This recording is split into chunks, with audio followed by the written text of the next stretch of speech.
Agencias Guay, en confianza, entre amigos. Presenta. Abre proceso judicial para la extinción de dominio de una de las casas de Roxana Baldetti en Los Eucaliptos de San José Pinula, valorada en 19 millones de quetzales. Mientras tanto, el expresidente Otto Pérez intenta por todos los medios recuperar sus bienes.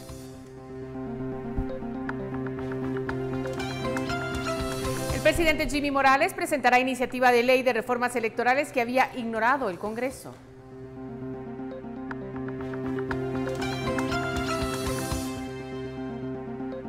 De presión para que el gobierno atienda un pliego de peticiones que incluye mejoras para la educación. El racismo y la exclusión estructural persisten en Guatemala, reconocen organizaciones civiles y del gobierno. En Sin Filtro, más propuestas de cambios a la ley electoral y de partidos políticos. Participe con el hashtag SF Jimmy Reformas. El análisis a cargo de Estuardo Zapeta y Daniel Girín.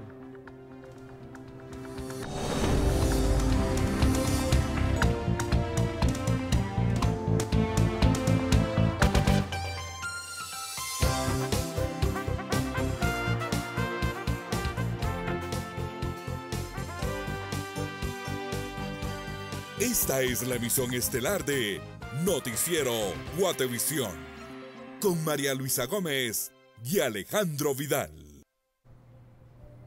Agencias Guay, en confianza, entre amigos, presentó. Buenas noches, es un gusto saludarlos a esta hora y por supuesto tener su compañía para poder informarle en este día, Alejandro. Hola María Luisa, buenas noches a todos. Estamos iniciando la semana, lunes 8 de agosto y tenemos las noticias más importantes de la jornada.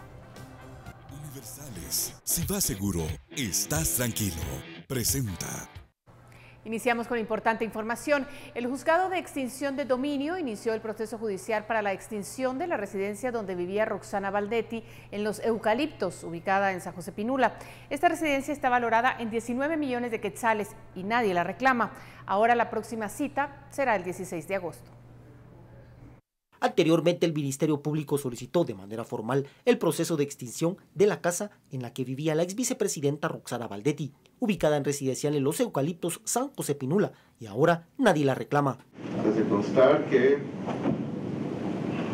no está presente la entidad Sistema Avanzados en Informática Aguilar Alvarado Sociedad Anónima, misma que fue notificada a través de edictos en los medios de comunicación, en razón de que al constituirse la notificadora al lugar señalado para recibir notificaciones, no se encontró. La vivienda está registrada a nombre de Sistemas Avanzados en Informática, cuyo representante legal figura Víctor Hugo Hernández, ex contador de Juan Carlos Monzón.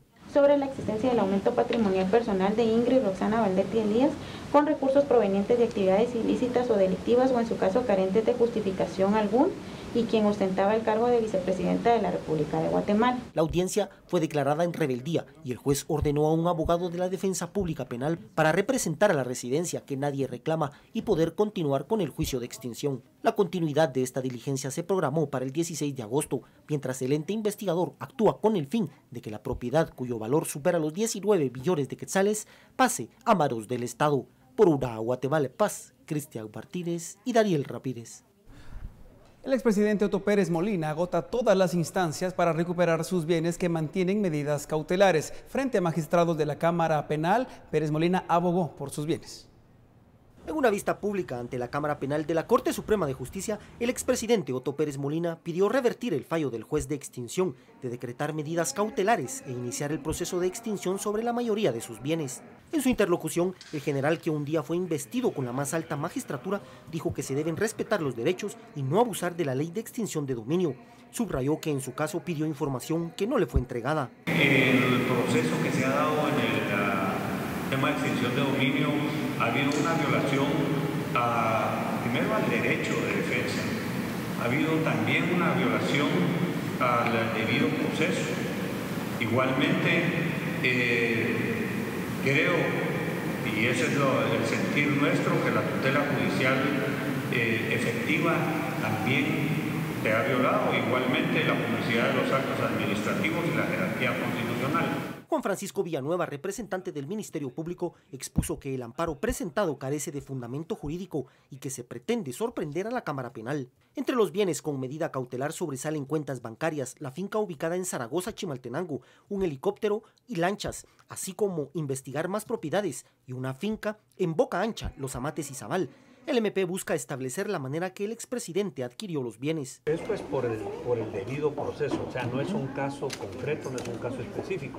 Ese es el debido proceso y el derecho de defensa que todos los guatemaltecos debemos de tener. Los magistrados integrantes de la Cámara Penal presidida por Néstor Vázquez emitirán su fallo en 5 días hábiles, momento que se conocerá si debe o no continuar el proceso de extinción sobre los bienes del general que un día aportó la banda presidencial. Ante los últimos casos de corrupción, existen otras medidas cautelares sobre los bienes de los familiares del exmandatario, entre los que sobresalen cuentas bancarias de la ex primera dama y su hija Lisette Pérez de Al. Las cuentas suman la cantidad aproximada de 5 millones de quetzales. Por una Guatemala en paz, Cristian Martínez y Daniel Ramírez. Tenemos más información. El cambio en el sistema penitenciario en el país depende de los esfuerzos por parte del Estado para recuperar el control dentro de las cárceles, iniciando con el incremento presupuestario para ese sector. El presidente Jimmy Morales, considerando la crisis actual que enfrenta el sistema penitenciario, impulsó la construcción de 3 nuevos centros penitenciarios, en Villanueva, Amatitlán, y aún se desconoce dónde estará situado el tercero. Sin embargo, los vecinos de Villanueva y Amatitlán se oponen al proyecto, ya que consideran que la seguridad de las comunidades cercanas se verán afectadas. Añaden que nunca fueron consultadas las comunidades para ejecutar este proyecto. Va a ser un foco de corrupción, que va a ser un foco de extorsión, va a ser un foco de tráfico de drogas, va a ser un foco de inseguridad para nosotros. Esto no es una granja penal, esto es un sistema que tiene edificios y tiene aulas muy diferente a lo que estamos acostumbrados a ver. Habría que estudiarlo mejor y compartirlo mejor con la población. En el caso de Villanueva, donde ya se tiene seleccionado un terreno para ubicar el centro penitenciario, estará situado donde se encuentra funcionando un centro deportivo utilizado por los vecinos de la municipalidad. ¿Por qué no se dedica a mejorar los centros carcelarios que ya funcionan y que realmente tengan la valentía de erradicar la corrupción de los centros? Porque dicho centro hoy no sirve para eso es falso. De vez en cuando se le da algún uso, pero este centro se mantiene principalmente abandonado. Estos centros penitenciarios estarán regidos bajo un nuevo modelo, basado en el respeto a los derechos humanos de los reos, es decir, brindándoles oportunidades de estudio, trabajo y salud. Este modelo es utilizado en muchos países como República Dominicana. Va a ser un centro con un modelo totalmente distinto, en donde, por ejemplo, no habrá hacinamiento, y también que el personal tiene una formación distinta, se va a ejercer un control más estricto. Para lograr el cambio se debe capacitar al personal para reforzar el control y seguridad, lo que significa el incremento de la inversión para el sistema penitenciario, el cual estará arrancando con el apoyo de la Embajada de los Estados Unidos. Porque de nada nos va a servir expandir la infraestructura carcelaria si a la hora pues seguimos con el mismo caos como en los otros centros carcelarios. La analista no omite la importancia de realizar un acercamiento previo con las comunidades para informar sobre este tipo de proyectos, ya que existen impactos sociales, además de estudios de espacios físicos. Por una Guatemala en paz, Ana Lucía Castillo y Juan Carlos Pérez. Diputados del movimiento reformador citaron a las autoridades de la Secretaría de Bienestar Social, pues han recibido denuncias de que los menores en conflicto con la ley penal que están bajo el resguardo de esa dependencia han sido violentados en sus derechos. La versión es confirmada por la PDH y la Comisión en contra de la tortura, quienes aseguran que existe un hacinamiento del 100%, además porque han constatado violencia física y psicológica. Además, los congresistas no descartan que algunos de estos menores hayan sufrido de abuso sexual también. El día viernes porque me envié a la bancada. Teníamos documentado fotografías de jovencitas que presentan golpes o moretes y que definitivamente se está dando la violencia física.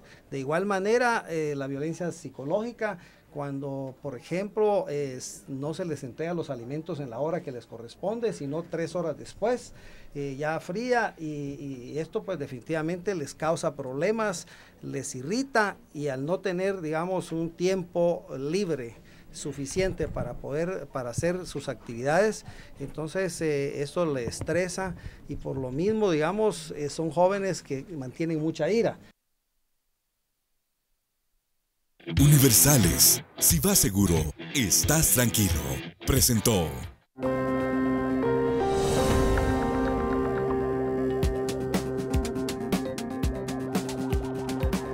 El presidente Jimmy Morales se prepara para presentar la iniciativa de reformas electorales. Siga con Noticiero Guatevisión.